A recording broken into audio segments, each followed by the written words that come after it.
You know my crackhead boyfriend, the one you're always telling me to leave. Yeah, well, I didn't take your advice, but he did, sorta. So, that's at a finish, and I'm sure you will be very happy for me. She don't make you happy. You can make her happy. And this makes you happy. Well, I can solve that. I can solve problem number 2 and problem number 1 with problem number 3. See, it's all in your perspective. You may or may not be watching a play. You'll be the director. Make it happy. Have a good night. Right.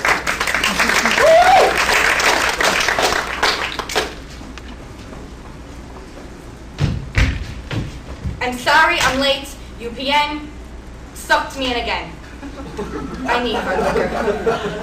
That's service. Excuse me one moment. I really needed that. So, how you been? Wait, before I ask, do you think we should get to me first because I have a lot? Maybe we could just run through it and then I could discuss? Yeah? Okay, here goes.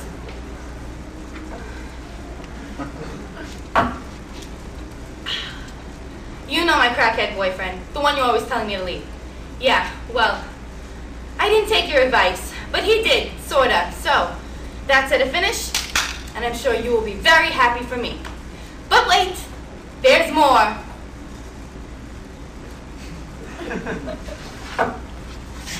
I'm having the crackhead's baby. So, how you been?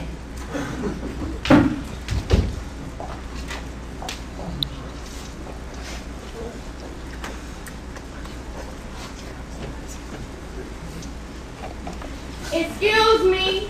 Hello, excuse me. Is there anyone here who can tell me who I am? Wait, is there anyone here who can tell me what I am? Can you? Can you? How about you? How about this? Is there anyone here who can tell me what it is that I lack by definition? Listen carefully now. Can you tell me what you think in my life, besides lunch, that I lack? I'll give you a hint. A home? What did I hear? A home! A home! Yes!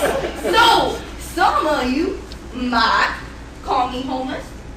What am I? Homeless? Who am I? Homeless? Yes, that's good. But that's wrong. See? Allow me to enlighten you. I am not homeless. Because a home is where the heart is. And a residence is where your ass is. I am residentially challenged. What that means is that I lack the skills that are required to live in a residential society. However, I do possess, naturally, the skills that are required to live in a non-residential society. That makes all y'all residentially challenged. Okay? Because you live in a home environment. The difference between a real residentially challenged individual and your friend that has made the decision not to pay rent for a year by sleeping on his friend's couches and inside of his Yugo. The main difference is taking into consideration that his free meals are better than mine. The main difference is I am at no point in the future contemplating living in a home environment. Are you understanding this? My name is Catherine, by the way. Can you tell me what I am? Can you say it with me? Residentially challenged. Very good. Yes, see? I know I'm meant to be here. It's not that I can't find the job. It's that I already have one. And part of my job is to be residentially challenged. You see, I am a seer. I see things. I see things not because I'm on crack, but because I have a special relationship with God. Yes, it's true. And I have known this all my life. And have I ever had a home? No, because it's part of the mission. I remember the first time I ever had to eat out of a garbage can. You would think that that would be a bad experience, but no. I was 13 years old when God put my first presidential challenge meal on the table, and he told me, this is a gift from me to you. And I opened up that garbage can and I didn't eat bread of shame, no. I ate pizza. But wait! I ate a whole pizza. But no! I ate a whole cold pizza with my two favorite toppings on it, pineapple and anchovies. Motherfucker, you ain't gonna what to say.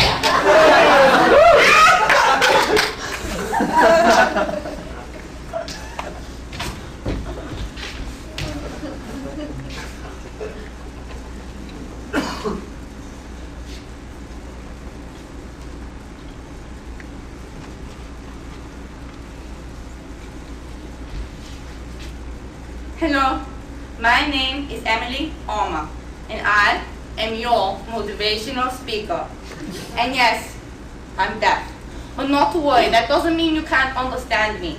That just means you have to listen. How lucky for you.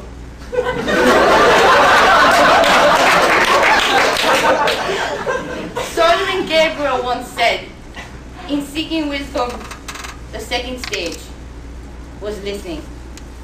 I'll tell you the first later. Your company has informed me that none of you are deaf. Therefore, it is not necessary for me to sign. So, I will remove that distraction for you. But please be aware that I do this course in sign language if need be for future.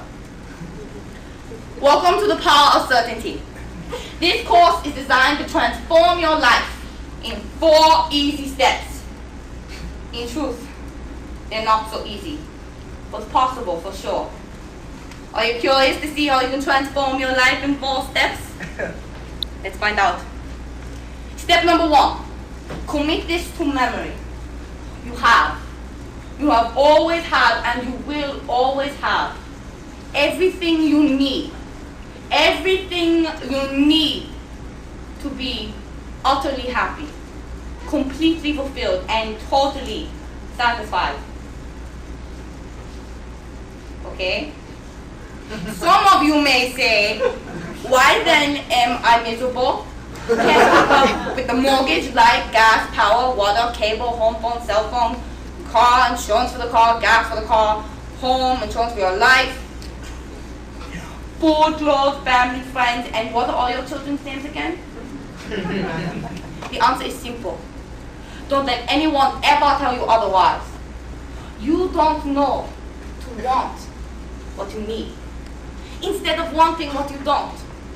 When we get what we need, we become happy and fulfilled, and it lasts. When we get what we want and we don't need it, the fulfillment goes away almost the instant after we achieve it. Life is designed for your ultimate fulfillment.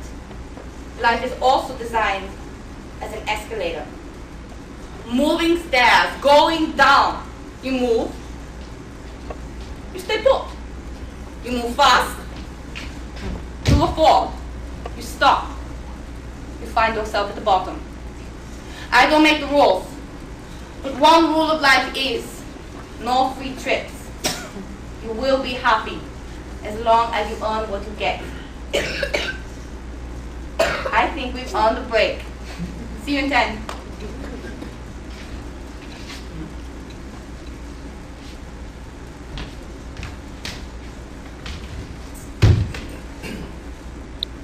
Believe.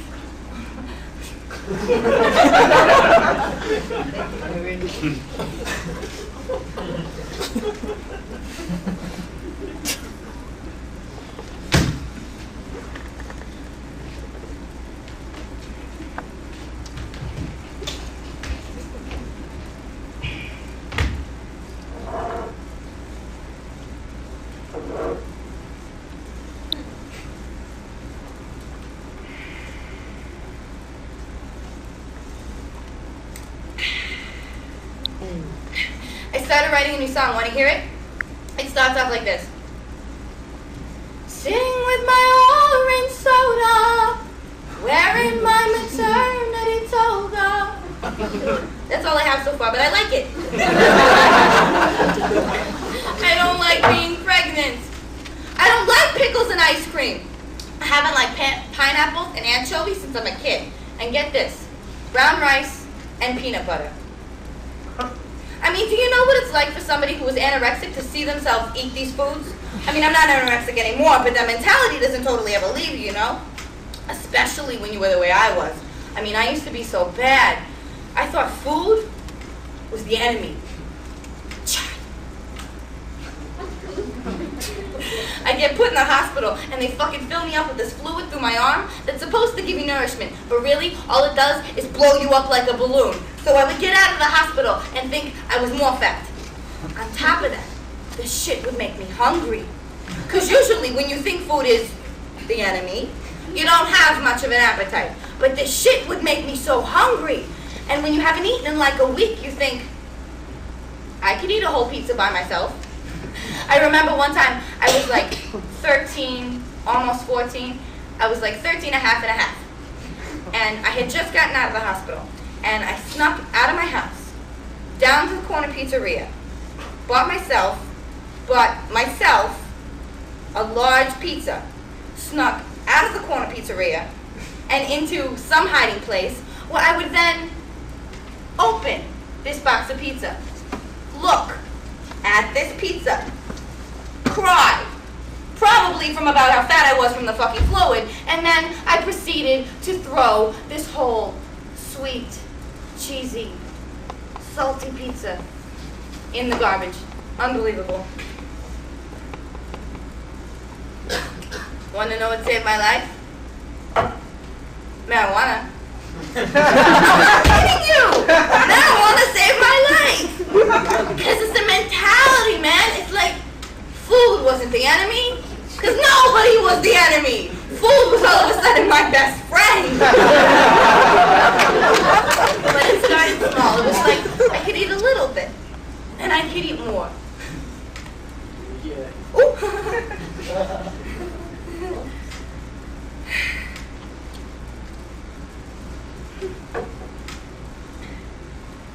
Can I tell you something? I'm gonna give the baby up. I saw something. I don't know exactly. I was at the fucking car wash. But, I mean, just, damn, she looked like me. It's a realization. She looked like me. Red hair and all. I saw me. In such a way. I can't keep this baby. I know now I can't. I mean, abortion is not an option. I mean, somebody gave me that chance. And I'm not going to deny it to someone else. But this baby cannot be mine. It's not meant for me.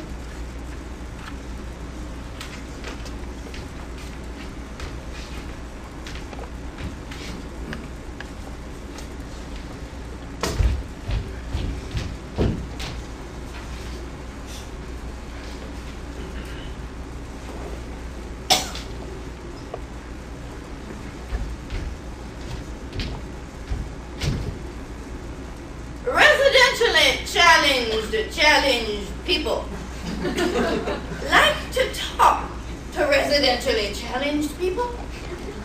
Must feel kind of like talking to a puppet. Only there's the possibility we'll talk back. This raging feminist comes and sits next to me. She sat next to me because she was raging, and well, it's no fun to rage alone. It's much more fun to bitch to people. Only it's not polite to bitch to them. So she bought me a sandwich, keeping it ransom in her hand as she bitches about babble in the Bible about what we call God, Father, motherfucker. Get this straight. People like to talk to, but they don't like to talk with. So I very gently smiled and took my sandwich so I could talk and tell her what I had to say without her taking my food and walking away. I got skills. So when she said, "What do you think?" I said, "I think you're feminine. Your heart's been broken. You don't want to let anyone else in because you can't commit to a man because it won't be worth the spit you'll throw in his face every time you think you get a command from the real opposite race, masculine. So, you become a whore. Spread your legs at the open of a door. God forbid you should feel more." But it'll change. Don't worry. You might be 40 by the time things rearrange, but you in no hurry. Because like I forgot to mention before, you can be a woman, and people can hear you raw without your attitude being damn immature. Whatever, it's not that I was even being mean. It's that the truth pisses people off. It's not the words, it's the truth. The truth is just something that people have a bad reaction to. Listen what happened to me yesterday. I saw this woman, right, and I saw that her sister was gonna have a baby.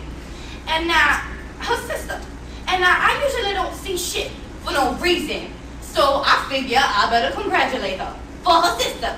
You know, I wasn't even asking for no help. I came up to this bitch with nothing but I had something to tell you.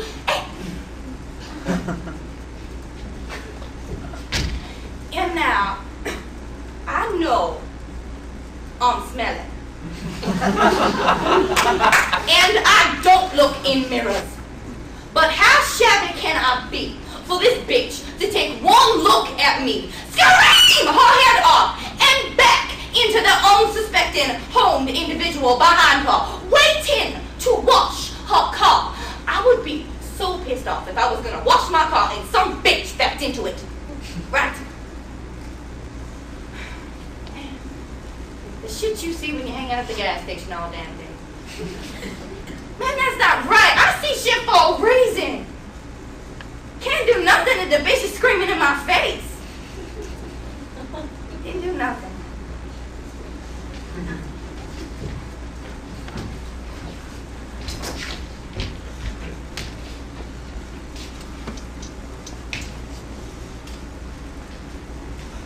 Welcome back. Now, real quick, let's recap. Excuse me one moment.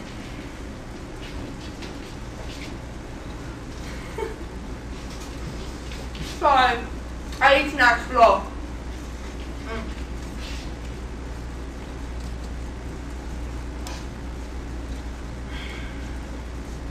All your soul wants is what it needs. Therefore, all you need is what your soul wants. In other words, all you need is what you need to have what you want. When you are certain that you are no longer a victim in this world and that you will be granted anything and everything you want, as long as you reach for it, it will be placed in your hand. With certainty you find, guess what? Everything you need. But remember, certainty takes faith. First, you believe. Then you see the results and watch miracles happen. Step number 2. Excuse me. I'm sorry, this is my thing. I apologize, but I can't listen to you if I'm looking at a notebook. So please close all the notebooks for me. Thank you, thank you. I'm sorry. Step number 2. Stop thinking of your challenges as obstacles and stop thinking of them as opportunities. Someone said to me once, wouldn't it be wonderful to hear a symphony? I don't think like that. I don't know why you would tell that to a deaf person. I know a lot of deaf people who might be hurt by that comment. So I said, wouldn't it be wonderful to have complete and utter peace, and all you had to do is close your eyes?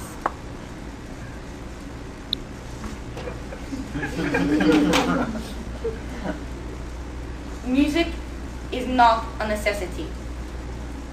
It's an art, a gift, like my silence, to be used by those who can, like a painting to the blind. I don't mind. Have you ever heard the expression, I can't hear myself think? I don't think like that. I wouldn't think you would need to hear in order to think. In fact, I know you don't. But, you know what I think like? I think like, when I die and go to heaven, everyone will know sign language. Anyway, but I can see how being constantly bombarded by things that confuse us, aka noise, can keep us from learning, ingesting, understanding information that we need in order to grow. When I was 13 or 14, I tried to figure out why I was deaf. I came to this conclusion. In my past life, I must have been a construction worker or something so loud that I couldn't hear myself think my whole life. And therefore, my soul couldn't grow. Now, I don't know, but I convinced myself that next time around, I made sure that my mind had enough silence so that my soul could grow. In seeking wisdom, the first stage is silence. The second stage is listening. The third stage is remembrance. The fourth stage is practicing. The fifth stage, teaching. Solomon Gabriel, he lived a very long time ago, not no information.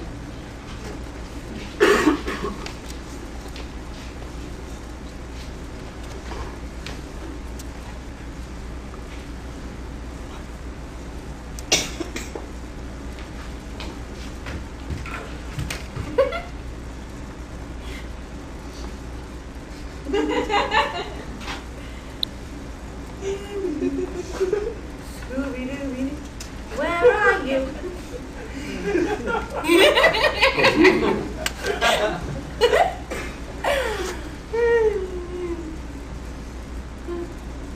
My brother taught me how to do that when I was 13 years old.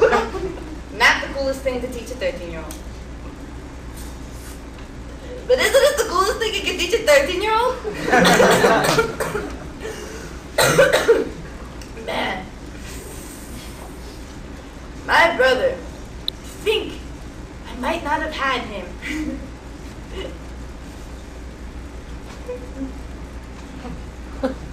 So I'm smoking again. No reason not to. No, for sure. No, for sure. I did the right thing, right? I did the right thing. I mean, yo, I assume somebody did the right thing by me. I mean, yo, no. If I hadn't been adopted, in that system, man, I was like 3 by the time I was adopted. That's like the spinster age of the adoption agency. 3. I was an old timer, you see? Man, you know they weren't even gonna let me see it? Can you fuck it? I pitched a fit! Sarah, my God! I pitched a fit like you would not believe. I was breaking things, my God. By the time the nurse handed it to me, her hands were shaking. And then, my hands were shaking. Because he was so small. I just wanted to sing to him, you know, that's all, just to say goodbye. Because I had sung to him at night, you know. That's all I wanted. That's not a lot. That's not a lot to ask.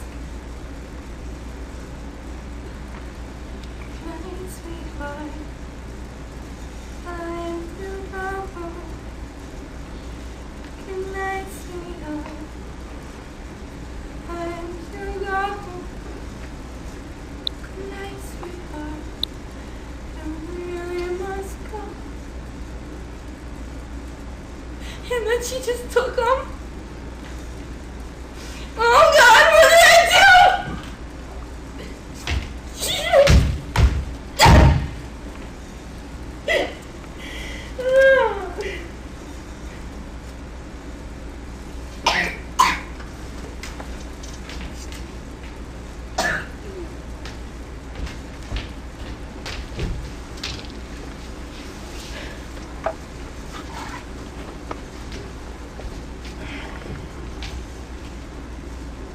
Now, I know this is a stretch, but I'm asking you to trust a redhead. As long as there are people, there will be disaster. As long as you keep ignoring them, they will for damn sure keep ignoring you. As long as there's a planet, volcanoes will erupt. Get rid of the planet, and you don't have anything to blow up in your face. You don't have a world neither. So who cares? Woman goes to a flower stand, buys some roses, comes home with the roses, and her husband says, "You just saved all the money you spent on roses for a year." Woman stops and says, "I know. You have more money in the bank, but I want to have my roses. Would I?" I lost my train of thought. What was I talking about? Oh, right, your little dilemma. Okay, haven't eaten. No, wait, that's me. You.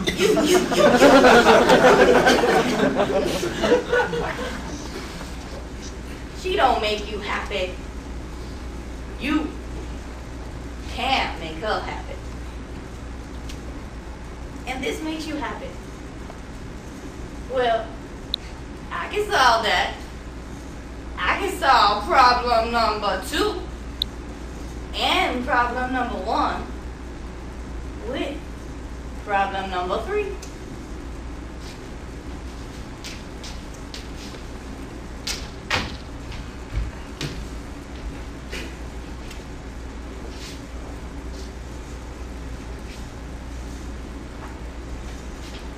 Step number 3. Stop reacting at the negative emotions and do something positive for the situation.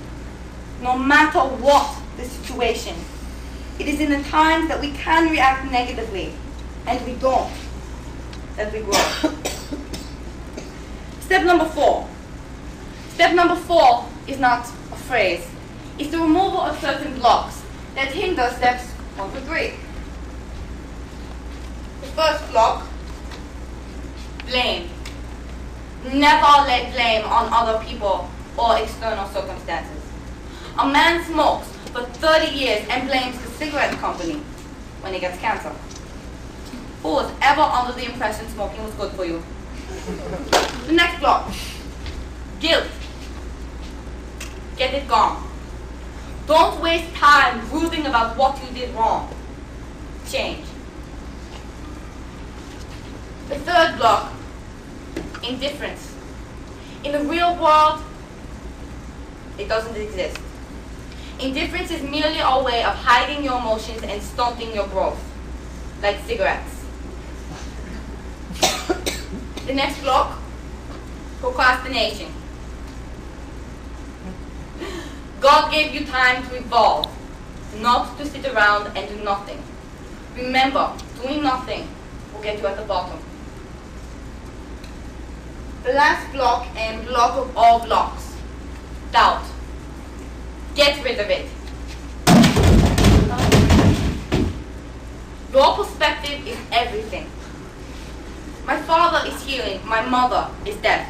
Deaf parents usually don't have deaf children, but I'm adopted, so you can see how that worked out.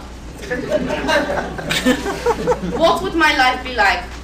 And who would I be today if my father's perspective was limited to just what he could see? A sickly child who would never hear his voice or bear him grandchildren. Today, there is nobody in the world that I communicate better with than my father. And one of the greatest joys for me is watching him play with his grandson. who by luck has his mother's red hair. He's adopted, so you can see how this works out. My parents picked a deaf child. I picked one with the red hair. Quick perspective story, and then I'm going to let you go home. Some time ago, I was in a hurry, but I wanted to wash my car. So I pulled into the gas station car wash, and there's a car at the wash and a car at the keypad. Now 2 cars is too much for me, so I would have backed out. But everybody wants a clean car, somebody pulls the back of me. Now, I'm in a hurry. The woman in front of me backs into me. Looks like a bad situation, no? No. Guess what? She backs into me. She takes off. She already put a code in. I get out. There's no damage. I don't have to wait for her, and I get the free wash. See? It's all in your perspective. You may or may not be watching a play. You be the director. Make it happy. Have a good night.